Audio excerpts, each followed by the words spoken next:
एका 19 वर्षीय मुलीने चक्क 9 लग्न केली, नवलग्न आणि सरळ 9 लाखांचा गंडा. बीडमध्ये लुटेरी नवरीचा असा एक प्रताप उघडकीस आलाय. 8 नवऱ्यांचे पुरावे पाहून चक्क नवरदेव चक्रावलाय. आजकाल लग्न म्हणजे नुसता बाजार झालाय, कारण घटनाच तशा उघडकीस आल्यात.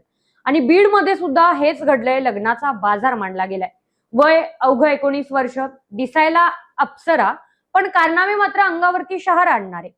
एका देखण्या तरुणीने तब्बल 8 जणांना लग्नाच्या जाळ्यात ओढून लुटल्यानंतर 9व्या नवरदेवाला असा काही गंडा घातला की बिचारा नवरदेव आता ढसाढसा रडतोय. पैशांच्या हव्यासापोटी एजंट आणि या तरुणीने मिळून मांडलेला हा लग्नाचा बचाव उघडकीस आल्याने आता संपूर्ण मराठवाडा हादरून गेलेला आहे. उमापूर येथील योगेश शिंदे हे दुचाकी मेकॅनिकल म्हणून काम करून आपले पोट भरतात.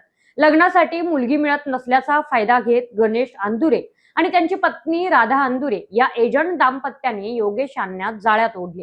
मुलगी निर्व्यसनी आणि घरंदाज आहे असं सांगून आधी 3.5 लाख रुपयांची मागणी केली. मुलानेही लग्नाच्या ओढीने पदरमोड करून उसनेवारी करून पैसे जमवले आणि 3,01,000 रुपये एजंटला रोख दिले. उमापूरच्या उमादेवी मंदिरामध्ये थाटामाटात लग्न झाले. मात्र लग्नानंतर काही दिवसातच नवरीने आपले रंग दाखवायला सुरुवात केली. कधी आईकडे जायचे आहे तर कधी माझे मन रमत नाही अशी कारणे देऊ लागली. योगेशांना संशय येऊ नये म्हणून एजंटने खोटी महिला आई म्हणून सुद्धा उभी केली होती. मात्र जेव्हा नवरीची डाळ शिजेना तेव्हा स्वतःच योगेशांना धक्कादायक वास्तव सांगितले. तिने कबूल केले की हे माझे 9वे लग्न असून यापूर्वी मी 8 जणांना असेच फसवले आहे. एवढेच नाही तर तिने या 8 लग्नांचे फोटो आणि पुरावे योगेश यांच्या समोर सादर केले, ज्यामुळे योगेश यांच्या पायाखालची वाळूच सरकली. एके दिवशी संधी साधून ही लुटेरी नवरी घरातील दागिने आणि उरलेली रोकड असा एकूण 9 लाख रुपयांचा ऐवज घेऊन पसार झाली.